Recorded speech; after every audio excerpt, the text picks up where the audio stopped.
Hola amigos, seguimos profundizando en nuestra fe, seguimos meditando sobre el credo.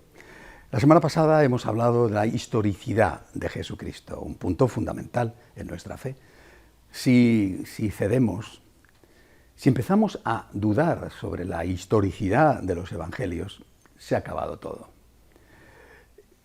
Los que odian a Cristo intentaron siempre emponzoñar, manchar su memoria, la de él y la de su madre.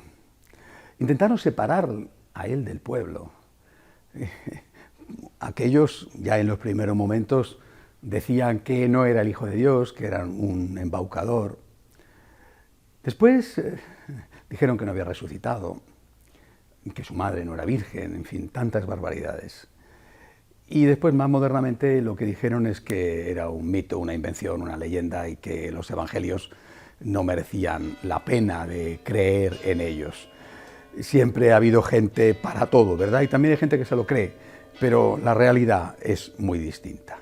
La figura histórica de Jesús no puede ponerse en duda y la historicidad de los evangelios tampoco. Les hablé ya la semana pasada sobre cuándo fueron escritos los evangelios, teniendo una fecha de datación. La fecha de datación segura fue la destrucción de Jerusalén por Tito, después emperador romano, que arrasó la ciudad en una rebelión que había habido en ella contra Roma. Si los evangelios se hubieran escrito después, como muchos pretenden, necesariamente, de una forma o de otra, hubieran hecho referencia a este dato histórico. Incluso poniendo en boca de Jesús una profecía, pero cuando, como les conté la semana pasada, el Señor hace una profecía acerca de la destrucción de Jerusalén, se refiere probablemente al fin del mundo más que a este hecho concreto, porque dice huyan a los montes. ¿Cómo van a huir a los montes si los montes que estaban ya conquistados por los romanos? En definitiva, cuando leemos el Evangelio podemos tener la seguridad de que lo que leemos es verdadero. Tiene un mensaje, tiene una carga, está escrito desde la fe, ciertamente, no es un libro de historia. Les dije la semana pasada, aunque lo que cuente sean hechos históricos, está escrito desde la fe, es decir, está escrito por creyentes que están interpretando desde la fe lo que vieron, pero lo vieron. Si Jesús anduvo sobre el agua, anduvo sobre el agua. Y ellos no dicen, fue un acontecimiento sin más. Ellos sacan una lección de fe, sacan una enseñanza, pero Jesús anduvo sobre el agua. Si Cristo murió, Cristo murió, y ellos sacan una lección de fe. Si Cristo resucitó, resucitó, ellos sacan una lección de fe, pero el hecho histórico ocurrió. Esto, repito, para nosotros es fundamental porque si no, no podemos avanzar. Si el fundador de nuestra religión es puesto en entredicho, como han pretendido, separando a la gente de él, diciéndole, no se fíen de lo que cuentan los relatos que nos hablan de él, porque son mentira, simplemente no podemos seguir. Es el cristianismo entero el que cae, que es naturalmente lo que buscan, lo que han pretendido conseguir siempre.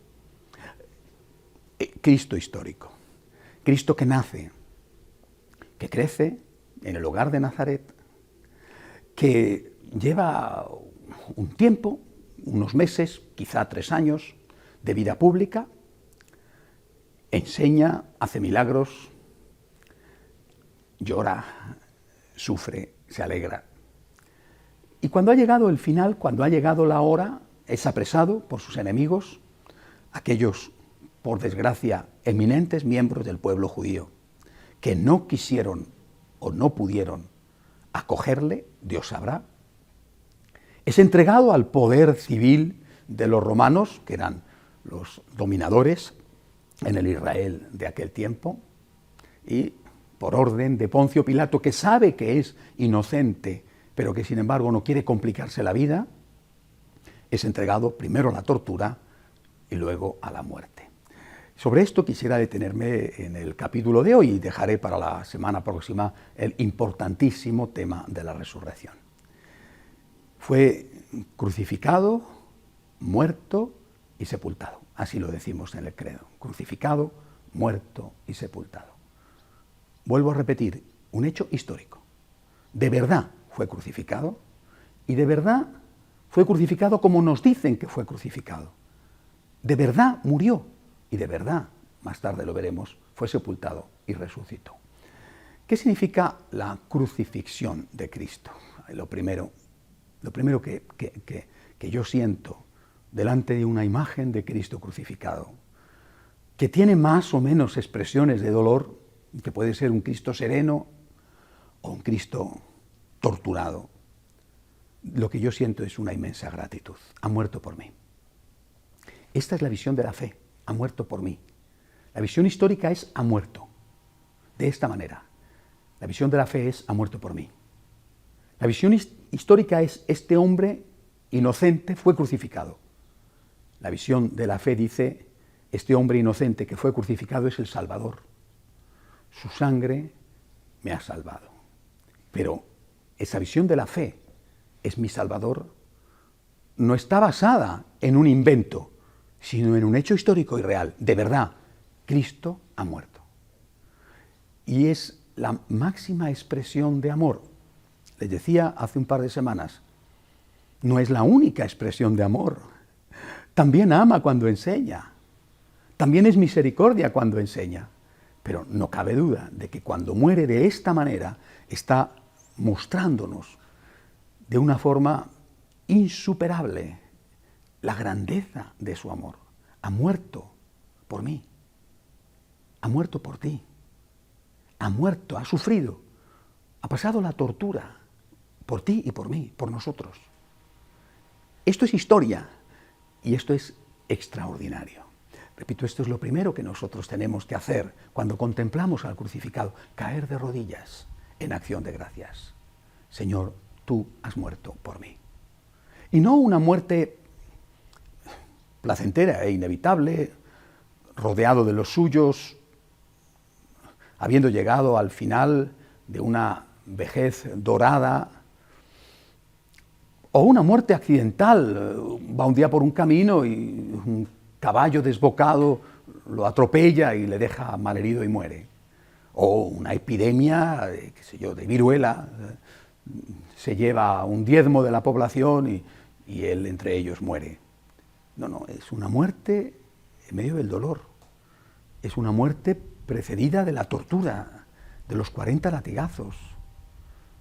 Es una muerte que implica un auténtico sufrimiento, el sufrimiento de aquel que cumple la profecía, el cordero inocente entregado al matadero.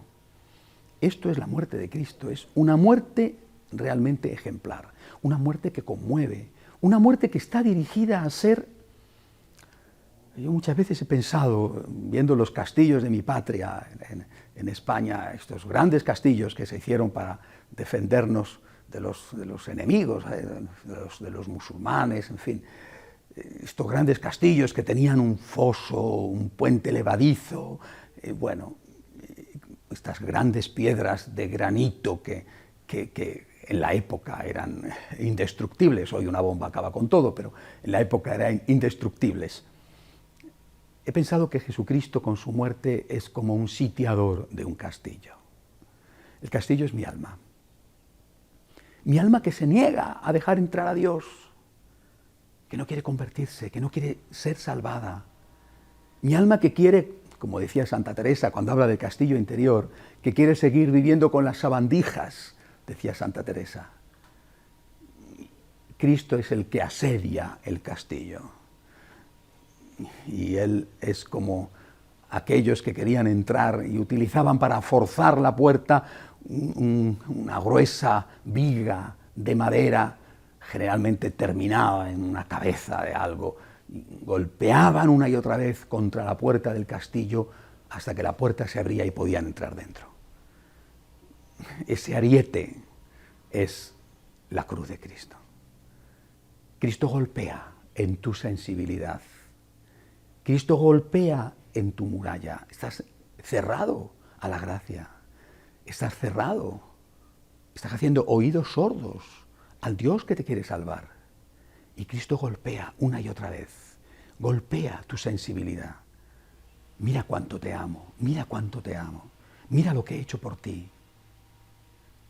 Recuerdo una vieja poesía castellana cuando dice que estoy viendo de mi ingratitud, estoy viendo como el hielo frío secó las llagas de tus plantas puras y tú hermosura soberana, me decías que te abriera, y yo te decía, te abriré mañana, para lo mismo volver a decir mañana. Cristo todos los días está llamando a la puerta de nuestro hogar, de nuestro castillo, para romper la muralla de la dureza de nuestro corazón, para que nuestro corazón deje de ser un corazón de piedra y se convierta en un corazón de carne. Todos los días está golpeando y nos muestra sus heridas. Mira cuánto te amo, mira cuánto te amo. Y nosotros insensibles le dejamos fuera y decimos mañana, mañana, me convertiré mañana, para lo mismo responder mañana. Por eso la cruz de Cristo, su muerte en la cruz, hecho histórico, tiene este objetivo, derribar la muralla de nuestro corazón de piedra para que vuelva a ser un corazón de carne, para que brote en él la carne sana. Y junto a este hecho extraordinario, impresionante, junto a este hecho las palabras. No voy a hacer en este capítulo una enumeración de las 7 palabras, de las 7 últimas palabras de Cristo en la cruz. Les invito a ustedes a que las mediten. Seguramente tendrán ocasión de encontrar algún ejercicio piadoso buscando en internet o en algún libro que tengan en casa sobre ese sermón de las 7 palabras. Son las palabras que acompañaban el acontecimiento, el gesto, el hecho. Las palabras con las cuales el Señor nos decía la despedida, lo último que le quedaba por decir. Él que había sido el maestro, que había enseñado tantas cosas, él que nos había dicho que teníamos que poner la otra mejilla, que teníamos que amar al enemigo, en ese momento lo hace carne propia y dice, Padre, perdónales, que no saben lo que dicen. Él que nos había dicho que no tuviéramos miedo, que había vida eterna, en ese momento se dirige a aquel ladrón arrepentido, al que la tradición llama el buen ladrón, San Dimas, el primer santo canonizado y canonizado por el propio Cristo, y le dice, te aseguro, hoy estarás conmigo en el paraíso. No era una hora para mentir, ni para engañar a un público que no existía. Él que se había despojado de todo y que había visto cómo echaban a suertes su túnica hecha por su madre, se desprende de lo único que de verdad le quedaba y quizá de lo único que le importaba aparte de su padre, y nos deja a su Santísima Madre como Madre nuestra cuando se la entrega a Juan diciendo, ahí tienes a tu madre. Y a ella nos pone bajo su cuidado cuando le dice, refiriéndose a Juan, que nos representa a todos, ahí tienes a tu hijo. En fin, las palabras de Cristo en la cruz, esas palabras que nos lo muestran como lo que era Dios verdadero, sí, pero también hombre verdadero. El hombre verdadero que grita, tengo sed, refiriéndose a la sed que tenía porque había perdido tanta sangre, pero también a la sed de nuestro amor. El hombre verdadero que se hace uno de nosotros completamente, asume nuestras dudas cuando grita, Dios mío, ¿por qué me has abandonado? No entiendo. Pero el hombre verdadero, Dios verdadero, que añade, me fío de ti, Padre, en tus manos encomiendo mi espíritu, me fío de ti. Hay que leer con calma los relatos de la pasión del Señor para que se produzca el efecto que él buscaba. Él quiere romper el corazón de piedra, quiere que surja en nosotros un corazón auténticamente humano capaz de amar, quiere romper la muralla del egoísmo y golpea contra esa muralla con su cuerpo ensangrentado.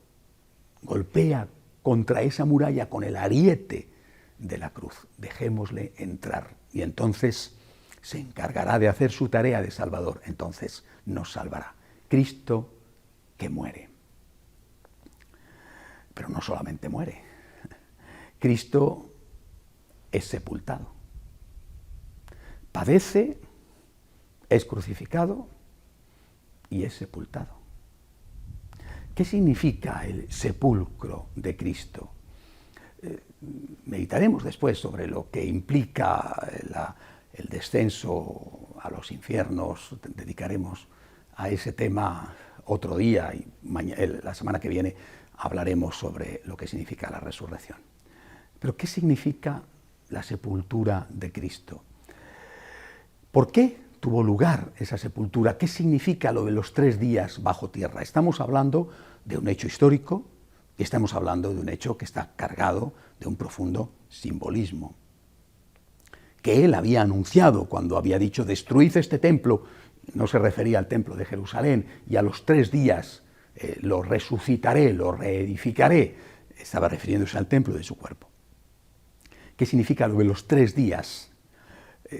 Si él muere el viernes y resucita el domingo, ¿cómo se cumplen los 3 días?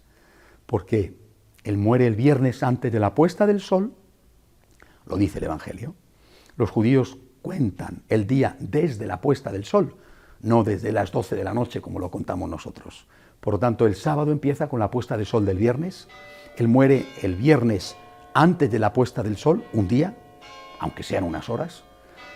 El sábado entero él está en el sepulcro y después va a resucitar ya pasada la puesta del sol del sábado, es decir, en la noche del sábado al domingo, que es el tercer día de la semana. Eso es lo que significa que a los 3 días resucitará, aunque no se hayan cumplido matemáticamente las 72 horas. Fue sepultado en un sepulcro que no estaba preparado para él, el sepulcro de José de Arimatea, que estaba a muy poca distancia de donde fue crucificado, en el Gólgota. Era la colina de la calavera, era el lugar donde se crucificaba a los malhechores. La crucifixión era un castigo romano, era una de las formas de muerte que tenían los romanos, que empleaban sobre todo para grandes criminales. Allí, en aquel lugar, una especie de patíbulo, es donde otros habían encontrado la muerte, y allí fue conducido él. Unos cuantos metros más allá había una colina en un agujero de esa colina, es decir, una pequeña cueva excavada en la roca, había un sepulcro nuevo, aún sin utilizar. Era muy frecuente que las ciudades romanas, y también en este caso una ciudad judía como era Jerusalén, tuvieran alrededor de la muralla, tuvieran las sepulturas. Todavía cuando se ven las ciudades romanas que se han logrado rescatar, pienso en Pompeya, se ve cómo los caminos de entrada en la ciudad, hasta que se llega a la muralla, están bordeados a ambos lados de tumbas, tanto más nobles cuanto más cercanas. En el mundo judío igual, es decir, los judíos enterraban a sus muertos en los alrededores de Jerusalén, apenas cruzada la muralla. Por lo tanto, no era raro que estuviera el sepulcro vacío de José de Arimatea allí mismo, a un prácticamente tiro de piedra de donde fue crucificado, porque la muralla estaba muy cerca. Nada de extrañar, nada antihistórico. Ahora, esa sepultura fue hecha rápidamente. No estaba previsto. Es decir, nadie pensaba, salvo el propio Cristo, que el desenlace iba a ser tan inmediato. No hay que olvidar que el Domingo de Ramos, en esa misma semana, por lo tanto, el primer día de la semana, que era el domingo, hoy le llamamos domingo, es el día de fiesta, pero entonces para el judío era el primer día de la semana, dado que el último día de la semana era el Sabbat, el sábado. Había entrado Jesús triunfante en Jerusalén en medio de la mayor apoteosis que había tenido en toda su vida. Nadie podía imaginar que iba a ser crucificado, detenido, torturado, crucificado apenas 5 días después. Nadie lo podía sospechar.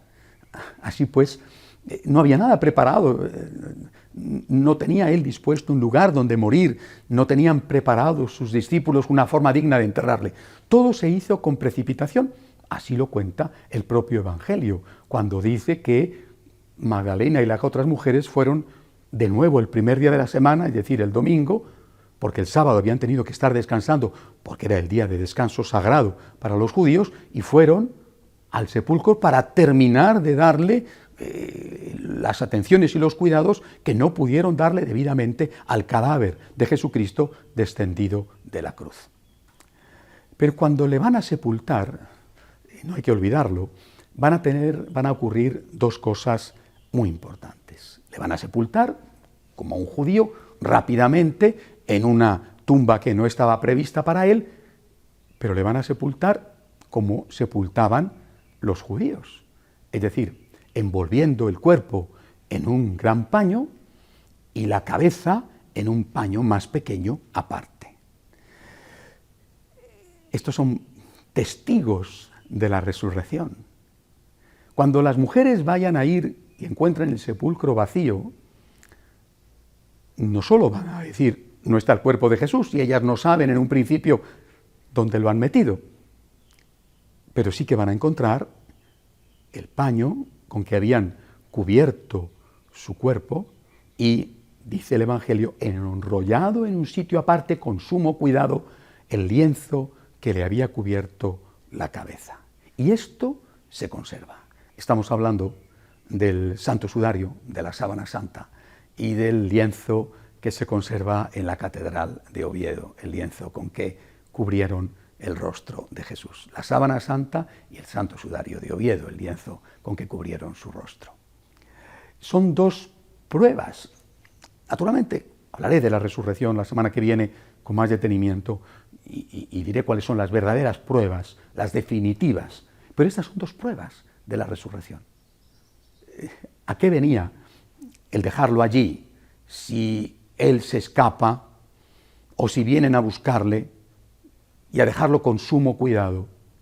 Y sobre todo, cuando se han estudiado ambos lienzos, se ha visto esa impresionante huella que deja en la sábana santa el fenómeno de la resurrección de Cristo. Es decir, algo que nada, ese negativo, porque eso es lo que es el efecto de un negativo, que nada, ni de la época ni siquiera de hoy en día, sería capaz de realizar. Por eso nosotros, contemplando esta primera parte de ese padecimiento, muerte y sepulcro de nuestro Señor, tenemos que decir, yo creo en su amor, creo en su amor. Le abro de par en par las puertas de mi casa, sin miedo, a alguien que ha muerto así. Le puedo decir, me fío de ti. No solamente yo creo, sino yo me fío. Y creo porque me fío. Pero es que no estoy creyendo a tontas y a locas. Estoy creyendo en alguien que de verdad existió. Que de verdad murió como me están contando que murió. Que de verdad resucitó, repito, seguiremos con ello la semana que viene, que de verdad resucitó y que con su resurrección me ha abierto las puertas del cielo. Si la muerte de Cristo toca mi corazón y lo convierte, si rompe la muralla de mi egoísmo y es capaz de hacer brotar la carne sana, la resurrección me confirma que el amor siempre vence. El amor nunca es derrotado. Hasta la semana que viene, si Dios quiere.